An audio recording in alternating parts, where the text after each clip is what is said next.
מזמור לדוד, השם רואי לא יחסר. Bonsoir mesdames. Bonsoir. Bonsoir.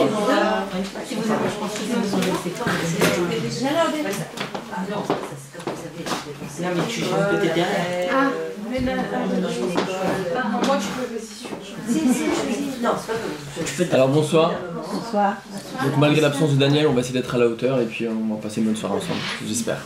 Il va C'est mon tour, mais c'est à mon tour. il va venir mais il va pas tarder. Voilà. Ok. Alors parasha de la semaine, vous devez savoir, elle s'appelle la parasha de Kitissa. Alors Kitissa, c'est quoi la parasha de Kitissa? Comment elle commence? La parasha de Kitissa, elle commence lorsque Hachem dit à Moshe Rabbeinu, tu vas recenser les Bnei Israël. Tu vois, on va compter le nombre de Bnei Israël et tu vas me dire combien, pour avoir dénombrer exactement le nombre de personnes qu'il y avait dans le peuple. Maintenant, vous savez que compter les gens, on n'aime pas compter comme ça, 1, 2, 3, 4, c'est pas bon pour l'Aïnara. Donc comment on comptait les Bnei Israël? C'est très simple. Chacun devait amener une pièce, d'accord, à Moshe Rabbeinu, et ensuite on comptait le nombre de pièces. On comptait le nombre de pièces, et puis on avait le nombre exact des Bnei Israël, ok? Maintenant, lorsqu'on regarde le Passouk nous dit que Zeitenu kola over la pikoudi machatzit shekel beshekel hakodesh. Il faut savoir qu'ils n'amenaient pas une pièce de 1 shekel, ils amenaient une pièce de machatzit qu'on appelle machatzit shekel, ce qu'on appelle un demi-shekel, d'accord? Donc ensuite ils comptaient le nombre de demi-shekel et puis ils faisaient le compte, ils avaient le compte exact.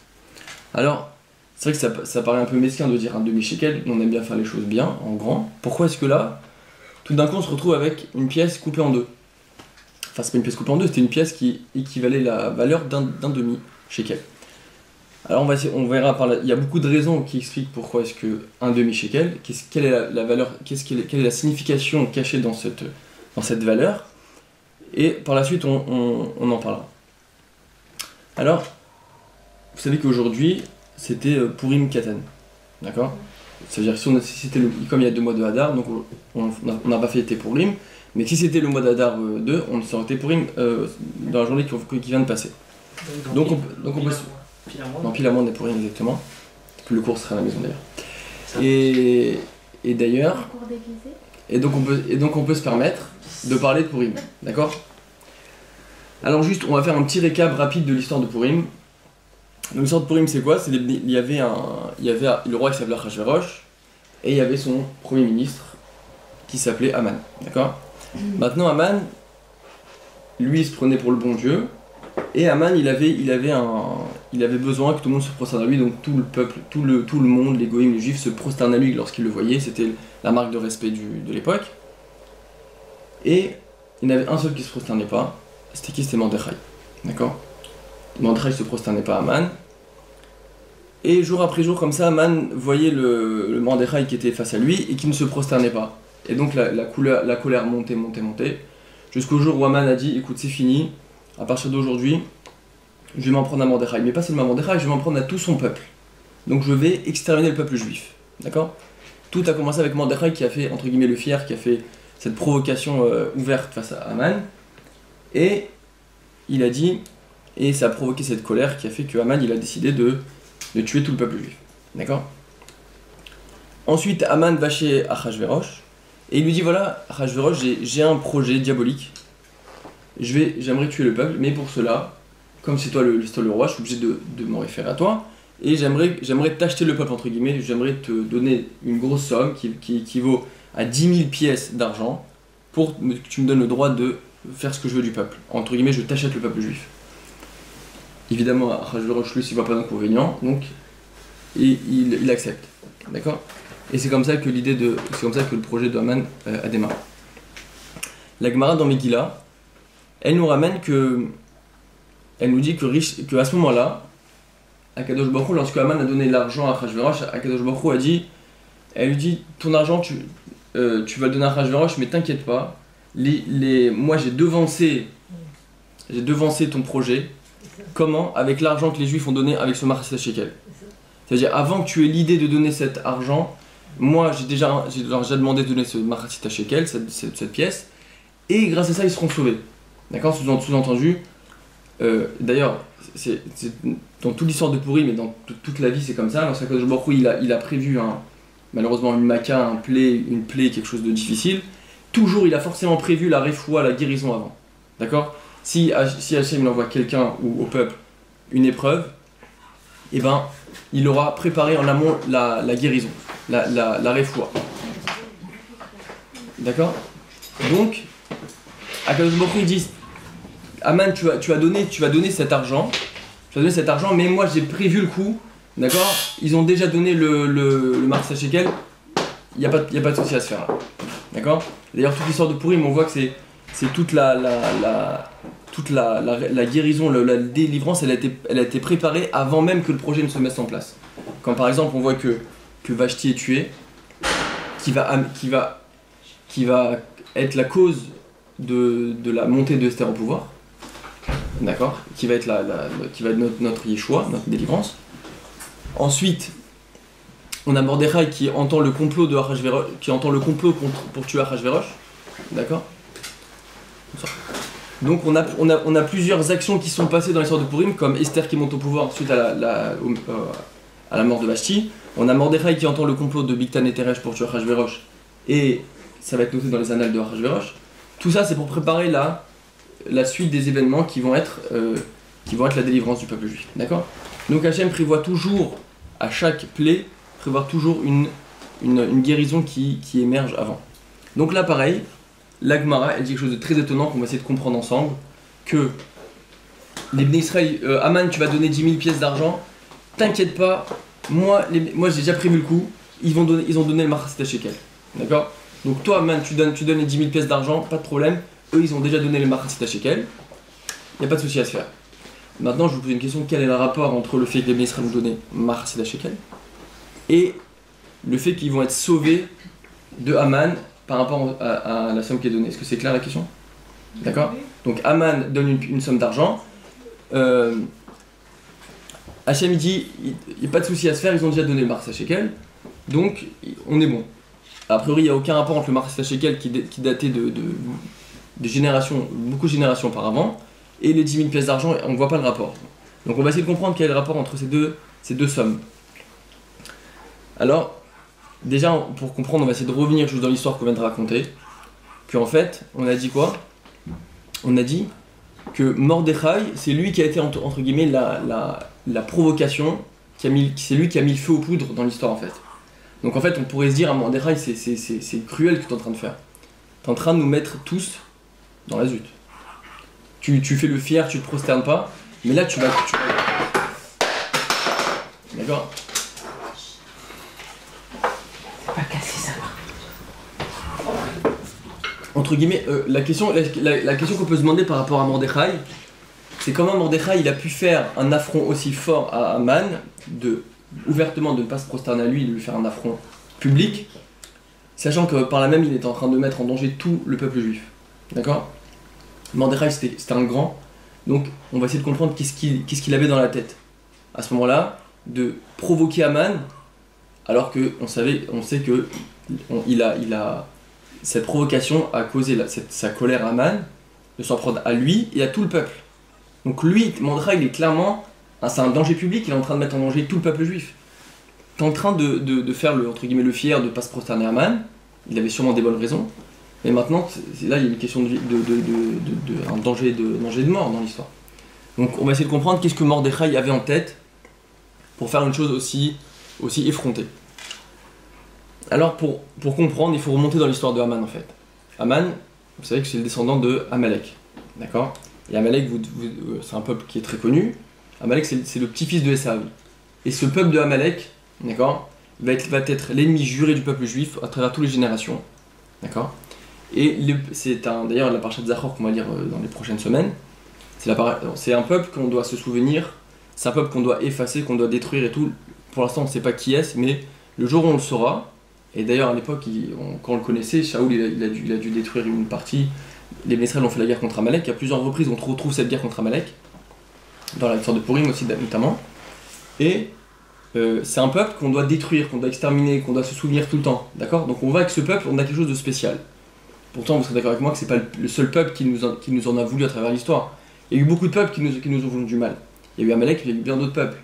Alors, Aman, c'est le descendant de ce Amalek, et Amalek, il faut le détruire, il faut l'exterminer. Maintenant, je vous pose une question. Pourquoi est-ce que Amalek, il faut le détruire à ce point? Il y a eu plein de peuples qui nous ont voulu du mal, qui nous ont fait des problèmes, mais pourquoi lui spécialement? Mais ils ont tous voulu notre mort. Pourquoi lui? Il nous a refroidi. Lui, il a refroidi le peuple juif. D'accord, alors on va voir. Donc qu'est-ce qu'il a de spécifique, ce peuple-là, au point qu'on doit vraiment l'exterminer, le détruire? On n'a jamais vu ça sur aucun peuple. Timched Zachar Amalek, Zachor Atacha Zachar Amalek, souviens-toi, efface-le, détruis-le. Et c'est d'ailleurs pour ça que pendant la Megillah, on fait ce petit remèze en tapant sur quand on dit Amen. Parce qu'on essaie de se rappeler qu'il faut l'effacer, qu'il faut l'enlever. D'accord? Alors, en fait, la spécificité d'Amalek, elle se trouve là. Tous les peuples qui déclarent une guerre à un autre peuple, en général, il y a deux raisons principales qui peuvent pousser à une guerre. Ou bien une guerre de territoire, conquérir un territoire, ou bien une défense. D'accord? Ou bien des guerres de défense, lorsque un peuple se sent menacé, il va faire la guerre, ou bien lorsqu'il veut conquérir du territoire, il va faire la guerre. D'accord? Il peut y avoir d'autres raisons, mais c'est les deux raisons principales. Maintenant, lorsqu'on regarde l'histoire du peuple juif, les d'Israël sortent d'Égypte, et ils vont traverser tout le désert pour aller en Eretz Israël. Et en traversant le désert, ils vont traverser plusieurs terres. D'accord? Et ils vont avoir plusieurs guerres avec plusieurs peuples, mais chacun de ces peuples avait une raison, d'accord? Chacun se sentait menacé, ils voyaient le peuple juif qui se rapprochait, ils sortaient en guerre parce qu'ils sont vraiment des millions, on a peur, on va sortir en guerre. Et les peuples, il y a eu beaucoup de guerres. Amalek, lui, c'est un peuple qui était très très loin, qui n'était pas sur le parcours du peuple juif, d'accord? Donc quand on regarde les raisons qui poussent à faire une guerre, il n'y avait pas de raison. Pourquoi? Parce qu'ils sortaient d'Égypte, donc c'était un peuple de nomades, il n'y avait pas de territoire, il n'y a rien à conquérir, ils étaient dans le désert, il n'y a rien à conquérir chez Israël, rien à chercher. Deuxièmement, ils n'étaient pas en état de légitime défense, Amalek, parce qu'ils étaient très très loin, donc ils n'étaient pas sur le parcours du peuple juif, d'accord? Donc Amalek, les raisons qui le poussent à faire la guerre ne sont pas des raisons logiques, ils font la guerre au peuple juif par pure haine du peuple juif, et par haine d'Akadosh Baruch Hu. Donc c'est l'ennemi juré numéro 1 du peuple juif, parce que c'est un peuple qui a la haine du clan d'Israël, d'accord? Et la haine de Akadosh Baruch Hu, c'est vraiment l'ennemi d'Hachem, c'est Amalek. D'accord? C'est vraiment le peuple qui fait la guerre sans aucune raison. Maintenant, donc on voit que quand ils sont sortis d'Égypte, ils leur ont fait cette guerre-là pour rien, d'accord? Donc maintenant, si on creuse un peu maintenant, on voit Aman. On voit Aman qui est le descendant d'Amalek, d'accord, le descendant direct d'Amalek. Donc nous, qu'est-ce qu'on voit? On voit un Aman qui est là, qui tout le monde se prosterne, d'accord, donc c'est le chef. Et on a un Mordechai qui se prosterne pas. Mordechai, on va essayer de comprendre qu'est-ce qu'il a dans sa tête à ce moment-là. En fait, Mordechai, lui, c'est un visionnaire, d'accord. Lui, il voit Aman, mais en fait, il le voit pas comme nous, d'accord. Nous, on voit un premier ministre, voilà. En fait, Mordechai, lorsqu'il voit Aman, il est en train de voir tout ce qui se passe derrière Aman. Il est en train de se dire, en fait, ce Aman là, et ben lui, c'est le descendant d'Amalek, d'accord. Donc ce Aman, quoi qu'il en est, il est mauvais. Il est mauvais intrinsèquement. Et il nous veut du mal intrinsèquement, d'accord. Donc celui-là, quoi qu'on fasse, il va vouloir nous tuer. C'est dans ses gènes, d'accord. Donc qu'est-ce qu'il s'est dit? Il s'est dit, si on laisse le temps passer, on va avoir ce premier ministre qui va devenir le chef, d'accord. Et donc là, maintenant qu'il aura les pleins pouvoirs, il pourra faire ce qu'il veut de nous. Qu'est-ce que je vais faire? Je vais le provoquer, d'accord. Je vais le provoquer pour l'exciter et pour qu'il nous en veuille. En fait, c'était entre guillemets un guet-apens qui faisait Mordechai Aman. Il s'est dit, celui-là, c'est le descendant d'Amalek, il nous veut du mal quoi qu'il en est. Quoi qu'il arrive, il en veut du mal, et je suis sûr que dans sa tête, son projet de nous tuer, il l'aura un jour ou l'autre. Donc en fait, toute cette histoire, Mordechai va prosterner à moi, je vais le tuer, c'est complètement du vent. D'accord? Ça, ce projet, la preuve, c'est que Mordechai, il te veut du mal, qu'est-ce que tu fais? Bah, tu l'attrapes, tu le mets en prison, tu fais ce que tu veux. Pourquoi tu dis, je vais tuer Mordechai et tout son peuple? Qu'est-ce qu'ils ont fait tout le peuple? Ils ont rien fait. D'accord? Qu'on a un problème avec quelqu'un, on va aller voir à lui, on va s'en prendre à lui. On va pas voir son peuple, donc c'est la preuve que Aman, lui, il en voulait au peuple juif parce que c'est le peuple juif, d'accord. Donc Mordechai, il s'est fait une réflexion qui est extraordinaire. Il s'est dit celui-là, il a la haine de nous en lui. Donc on va essayer d'avancer les événements dans le temps. On va essayer de l'amener à faire son projet maintenant, lorsqu'il n'est que Premier ministre. D'accord? De toute façon, il va vouloir nous tuer. Donc on va essayer de l'amener petit à petit à nous en vouloir maintenant. D'accord? Plutôt que le laisser faire, plutôt qu'il devienne le chef, et que là on ne pourra plus rien faire. Parce qu'effectivement, lorsque Haman était Premier ministre, ils avaient encore du jeu, parce que Esther c'était la reine. D'accord? Donc c'est d'ailleurs comme ça qu'ils ont réussi à le tuer. Haman Esther a dit à Achashverosh, c'est notre ennemi, il veut nous tuer. D'accord? Donc Achashverosh il a tout de suite tué Haman, tout de suite pendu Haman. Mais si Haman était au pouvoir, ils auraient rien pu faire.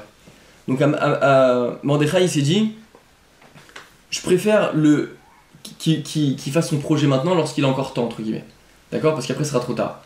Donc en fait la réflexion d'Mordechai, même si à première vue elle paraît un peu provocante, en fait non. En fait il a fait ça vraiment pour un bien.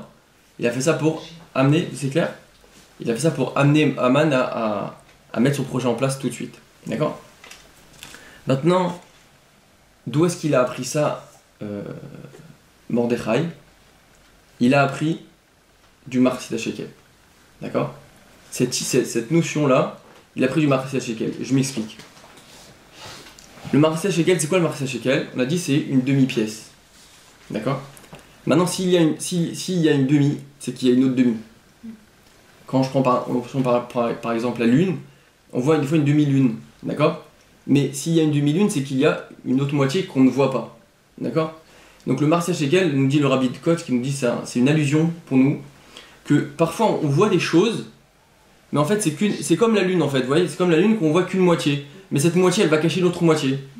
Donc Mordechai il a dit, moi je vois un Haman, mais en fait ce Haman là il faut aller voir plus loin, il faut aller voir plus loin que la partie visible de l'iceberg. D'accord? Cette lune que je vois, il faut que j'aille plus loin, je vois qu'est-ce qui se cache derrière. Donc il a dit, moi je vois, eux ils voient tous un Haman, un Premier ministre et tout, mais moi je vois qu'est-ce qu'il y a derrière, c'est qui, d'où il vient, j'essaye de creuser. Et ça il a pris le Marchet Shekel. Donc c'est ça le lien qu'il a fait, c'est ça le lien qu'on a fait dans la Gemara, qu'Hachem il a dit, toi tu vas donner une grosse somme d'argent pour acheter le peuple juif, mais moi j'ai déjà devancé par le Marchet Shekel. Ça veut dire que cette notion de dire que les choses il faut les voir au-delà de ce qu'elles paraissent, je l'ai déjà devancé. Et donc Mordechai, c'est avec cet état d'esprit, ce mode de fonctionnement, qu'il a pu annuler le décret de Haman. D'accord? Il s'est dit, ce Haman, tout le monde voit Haman, moi je vois un Amalek. Et donc j'interviens tout de suite. D'accord? Donc ça c'est la leçon qu'a appris Mordechai. Maintenant nous, cette leçon de Mordechai, il faut qu'on la comprenne, qu'elle nous concerne tous les jours et à fond. D'accord? Je m'explique. C'est qu'en fait dans la vie on doit comprendre que chaque chose qu'on va voir, en fait on voit qu'une partie visible, mais qu'en fait derrière il y a encore une grosse partie qu'on ne voit pas. D'accord? Dans toutes les choses qu'on rencontre dans la vie, d'accord, avec nos conjoints, avec nos enfants, avec nos amis, avec n'importe qui, d'accord, les choses qu'on voit, sache que tu vois que la moitié. D'ailleurs dans Pirkei Avot c'est marqué ne juge pas quelqu'un jusqu'à que tu es arrivé à sa place. D'accord? Pourquoi? Parce que des fois on juge des gens. Regarde, lui comment il m'a parlé, regarde comment il s'est comporté, regarde comment il est agressif, regarde comment il est nerveux, regarde comment il me... D'accord? Donc on passe ton temps à juger, sans s'en rendre compte on juge. D'accord? Pirkei Avot nous dit, ne juge pas quelqu'un jusqu'à que tu arrives à sa place. Pourquoi? Parce que toi quand tu juges quelqu'un, bah tu vois quoi? Tu vois une personne mais tu sais pas du tout ce qui se passe derrière. Tu connais pas du tout son contexte. D'accord? Quand tu seras à sa place tu pourras le juger. Mais le problème c'est quoi? C'est que tu seras jamais à sa place. Donc ne juge pas. C'est ça l'idée. D'accord? Tant qu'on n'est pas à la place de quelqu'un, on peut pas le juger. Ça veut dire que si par exemple quelqu'un il va avoir une réaction disproportionnée qui peut m'interpeller, du coup moi je vais réagir mal. Avant de réagir, il faut déjà je me demande mais pourquoi il réagit comme ça? Qu'est-ce qu'il a? Il y a quelque chose qui se passe en lui. Peut-être qu'il est pas bien, peut-être qu'il souffre en ce moment, peut-être qu'il y a des déceptions, peut-être qu'il a des peines, peut-être qu'il a des problèmes dans sa maison. Et du coup c'est ça qui l'amène à avoir une réaction un peu que j'ai du mal à comprendre. D'accord? Tant qu'on n'est pas à la place de quelqu'un, on peut pas comprendre. Pour la petite anecdote, on raconte que Napoléon, lorsqu'il était en Russie, à la fin de sa vie, il était en Russie, et il était en guerre contre les Russes. Et un jour, il était chez un juif, et les Russes, ils le cherchaient. D'accord? Donc lui, il s'est caché chez un juif pendant que les Russes le cherchaient. Et les Russes se rapprochaient et allaient rentrer dans la maison de ce juif-là pour attraper Napoléon. Alors qu'est-ce qu'il a fait, le juif? Il y avait toute une pile de matelas comme ça, et il lui a dit à Napoléon, écoute, cache-toi tout en dessous. D'accord? En dessous, tout en dessous. Juste après, les Russes rentrent, et ils voient la pile de matelas, ils se sont dit, bon, c'est sûr qu'il est en dessous, ils commencent à enlever les matelas un par un. Ils enlèvent le matelas, ils enlèvent. Arrivent au dernier, ils s'arrêtent, et donc Napoléon est toujours caché sous le matelas, et ils repartent comme ça. Donc Napoléon ressort, le remercie, le juif, et avant de partir, le juif lui dit juste une question, qu'est-ce que vous avez ressenti quand ils ont enlevé les matelas, quand il s'est rapproché de vous? Napoléon lui dit, mais t'es un khatsouf, t'es un effronté, comment tu parles au roi, de quoi tu plains? Tu vas être pendu. T'es un effronté, tu vas être pendu. Il a sauvé la vie. Tu vas être pendu. Alors, ils le prennent comme ça, ils la mettent sur la potence. Je lui dis, mais j'ai rien fait. Il lui dit, mais tu as fait un affront au roi, tu vas être pendu. Le juif il se met comme ça, il est sur la potence, et après Napoléon lui dit, maintenant descends. Alors, qu'est-ce que t'as ressenti? C'est ça que j'ai ressenti, il lui a dit. Il lui a dit, t'expliquer ce que je ressentais, c'est impossible, il fallait que je te le montre. Donc t'as vu la sensation que t'as eue juste avant de te faire tuer? Bah, c'est la sensation que j'ai eue quand on m'a pris le matelas. C'est-à-dire qu'une sensation, Il faut le vivre, pas la transmettre. voilà, on peut pas expliquer à quelqu'un tant qu'on n'est pas à sa place. D'accord?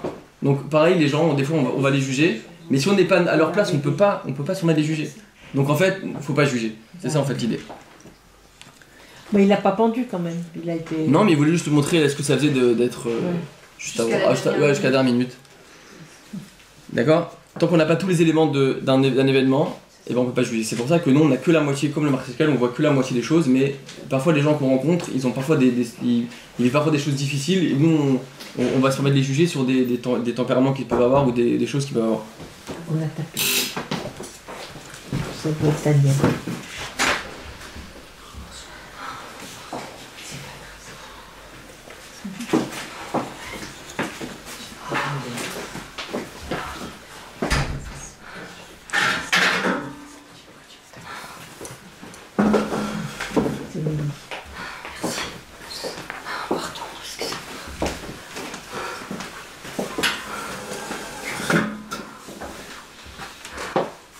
Donc la première idée qu'on peut tirer pour nous par rapport à ce partage Shekel, c'est que tant que tu n'es pas à la place de quelqu'un, ne le juge pas. D'accord? Parce que tu ne peux pas savoir tout ce qui se cache, tout ce que cache une personne, et une personne, on sait que c'est un monde. D'accord? Il y a une autre idée que le Pirkei Avot nous dit, c'est quoi? C'est Dan et Kol Adam Lekaf Zechut, juge chacun positivement. Qu'est-ce que ça veut dire juger positivement quelqu'un? C'est-à-dire qu'en fait, c'est un peu la même idée en fait, c'est que des fois on va vivre des scènes, on va vivre des moments, d'accord? Et nous on est sûr qu'en fait on a tout compris ce qui s'est passé. On dit écoute, il s'est passé A, il s'est passé B, donc A plus B égale C, forcément, d'accord? Mais ça c'est ton cerveau qui t'a fait faire cette équation, d'accord? Exemple, je vois quelqu'un qui conduit la voiture Shabbat, par exemple. Bah, moi je fais A plus B, bah ce type là il est en train d'enfreindre le Shabbat. D'accord? Moi je fais tout un calcul. Logiquement, on en arrive à là. Faux. Ce type là, ça se trouve, il est en train de conduire sa femme à l'hôpital. D'accord? Donc ça veut dire, chaque scène qui peut nous paraître négative, et ben, faut savoir que nous, la même idée, on voit la moitié, mais si ça se trouve, c'est pas ce qu'on croit. Enfin, c'est pas ça se trouve, c'est jamais ce qu'on croit tant qu'on n'a pas vérifié la scène. Il y avait un jour une histoire je crois que c'était à Yerushalayim à l'époque, c'était une époque de famine. Il y avait une famille, il y avait un monsieur qui avait il y avait plus d'argent, il n'y avait plus rien à manger. Il y a un monsieur il lui restait un louis d'or. Ce louis d'or, il l'avait caché comme ça sur le frigo, enfin il l'avait caché dans une armoire comme ça, bien caché cette pièce. C'était l'argent qui lui restait, il a dit ça je préfère le garder de côté. Et puis un jour son fils, il voit cette pièce, il veut s'acheter une glace. Donc il prend le louis d'or et il va à la Macolette en Israël, il va à l'épicerie pour acheter la glace. Il revient avec la glace, pas du tout, t'as eu ça, bah j'ai pris la pièce. Il dit quoi, mais c'est le louis d'or et tout, il court chez le marchand, il lui dit rends-moi mon louis d'or. Mon fils il est venu, il a acheté une glace, rends-moi mon louis d'or. Il fait non mais j'ai pas de louis d'or. Il dit si t'as mon louis d'or, mon fils il est venu il y a 2 minutes, je peux te l'amener, il y a une glace, il a pris ma pièce, il revient avec une glace, rends-moi mon louis d'or. Et puis le ton monte, c'est pas moi, espèce de menteur, et le ton monte, l'histoire prend de l'ampleur. Finalement l'histoire fait du bruit dans la ville, ce type là c'est un voleur. On accuse l'épicier de voleur. Ce qui était tout à fait logique. Et donc le temps passe, et plus le temps passe, plus la tension se fait ressentir.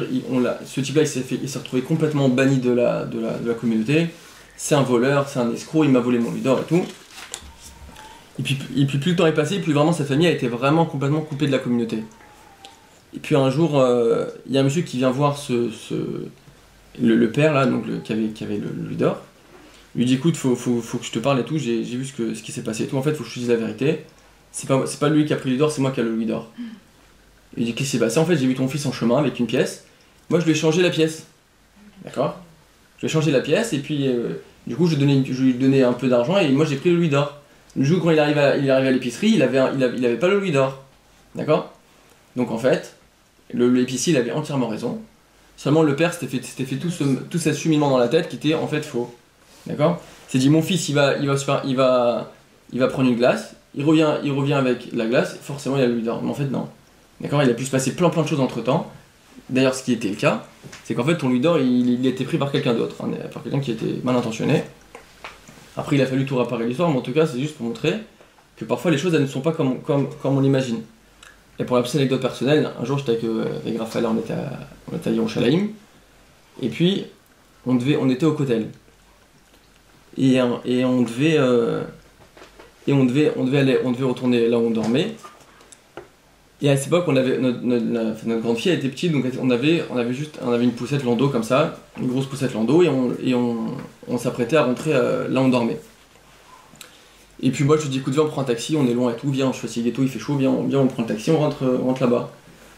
Il me dit mais ça va et tout, viens on rentre à pied et tout, on monte, ça va et tout, c'est pas... Alors si vous connaissez la descente qui descend au Kotel en voiture, vous imaginez en montant avec une poussette, c'est pas drôle. Je dis écoute, regarde la poussette, regarde dans la descente, regarde la montée, ça va, viens on prend un taxi, on arrive chez ça, mais non mais ça va, viens on monte, allez on monte. J'écoute, alors je commence à monter, j'écoute c'est quoi? Je lui dis tu veux juste essayer voir qu'est-ce que ça fait de monter avec cette poussette et les sacs? Pas de problème tout, j'essaye. À peine elle prend la poussette avec les sacs à montant, il y a tous les chauffeurs de taxi, tous les voitures qui s'arrêtent. Mata, on sait, tu te crois pour qui et tout, regarde ta femme elle est en train de porter la poussette et tout. Je me suis fait insulter par toutes les voitures qui descendaient. Et alors tout m'a insulté. Parce qu'en fait, eux dans ça ils se sont dit celui-là c'est vraiment un macho et tout, il laisse sa femme porter la poussette avec les sacs. Catastrophe. Mais en fait ce qu'ils savaient pas c'est ce qui s'était dit juste avant, d'accord? Donc en fait c'est pareil dans tout ce qu'on vit, c'est qu'il manque juste l'étape d'avant la chose. Donc toujours cette idée de Marc Shekel. Et pour arriver à la conclusion en fait, ça ce qu'on a parlé c'est dans les scènes qu'on voit dans la vie, dans les rapports à autrui, comment est-ce qu'on devait avoir la vision des choses. Mais il faut savoir qu'avec Akadosh Baruch Hu, comment il se comporte avec nous, il faut savoir que c'est encore pire. D'accord? Nous, c'est pas une demi-pièce qu'on voit, nous c'est même pas un millième de la pièce qu'on voit. Et récemment, on était un Shabbat à Marseille avec Youssef, et là-bas il y avait Yaakov Citruc qui était là, et il nous avait raconté que son père, ils avaient raconté que lorsqu'ils avaient perdu leur père, donc le Rav Citruc, il y avait un monsieur qui était venu les voir pendant la période de deuil, il avait dit à Yaakov Citruc, tu sais que ton père il m'a sauvé la vie. Ah ok, vas-y, ça m'intéresse comme histoire, ils aiment bien écouter les histoires de leur père à ce moment. Donc il dit, raconte-moi qu'est-ce qu'il a fait mon père. Il lui dit, bah écoute, tu sais que j'avais un enfant qui était handicapé, du coup, avec ma femme on était complètement cassés, c'était une grosse épreuve pour nous, on a vraiment souffert et tout, pour moi c'était la fin de ma vie et tout. Et ton père il m'a dit un mot et ça m'a complètement changé la vie. Alors qu'est-ce qu'il t'a dit mon père? Et ben quand j'étais voir ton père, le Rav Citruc, il m'a dit mais mais qu'est-ce que tu crois? Tu veux comprendre le film au début? Tu veux comprendre la fin du film au début? D'accord? Donc il lui a dit en fait, les événements que tu peux pas comprendre, mais en fait, parce que toi, t'en as une vision trop petite, d'accord? C'est comme si on avait un film, on voulait comprendre tout de suite. Attends d'avoir vu le film et d'avoir vu tous les tenants aboutissants. Là, tu comprendras que peut-être, c'est pas sûr, tu verras que c'est extrêmement bien que ce que je t'a fait. Et d'ailleurs, il y avait une histoire aussi intéressante. il y avait en Amérique il n'y a pas très longtemps une histoire. Il y avait une grosse tempête. Et il y avait deux maisons qui étaient adjacentes, des juifs. Et il y avait tellement la tempête elle était forte, elle avait attrapé. Il y avait un arbre de la maison de gauche par exemple, qui s'était effondré sur la maison de droite. Et donc toute la toiture, tout le toit s'était complètement fracassé. D'accord. Et sur la maison de droite. Donc les gens qui étaient dans la maison de gauche, ils sont partis voir l'autre maison, ils ont dit on est vraiment désolé et tout, on s'excuse, on paiera ce qu'il faut faire et tout, mais notre arbre il vous a. Non, mais vous inquiétez pas et tout, de toute façon on a l'assurance, machin, bon, ok. Deux jours après, la famille donc, de la maison qui s'est fait casser, ils vont voir les voisins et leur dit écoutez, c'est limite nous qu'on doit vous payer, vous savez que vous nous avez sauvé la vie avec votre arbre. Alors expliquez-moi, parce que moi je vois la maison, elle est tout sauf sauvée. Il dit il va savoir que mon mari il souffre d'un problème cardiaque, il a le cœur qui fatigue et tout, et il faut savoir, et grâce à votre arbre qui est tombé sur notre maison, le choc lui a relancé le cœur. Donc en fait, votre arbre nous a sauvé la vie, d'accord? Donc en fait, c'est l'idée qu'on va conclure là-dessus, c'est qu'on parfois on a tous dans la vie des petites épreuves, des petites arbres qui tombent comme ça, on sait pas pourquoi, mais en fait ça se trouve on est en train d'amener une délivrance possible et certaine qui est en train d'arriver derrière. Comme on a dit au début du cours, il prévoit toujours une issue positive aux épreuves qu'on a dans la vie. Voilà, c'est ça qu'on va conclure le cours. J'espère que ça vous a plu. Merci. Super. Je suis désolée d'être arrivée. Pas de problème. C'est tout fini. Merci. Non, ça va. Il appuie sur Arrête de C'est un gardien. quoi.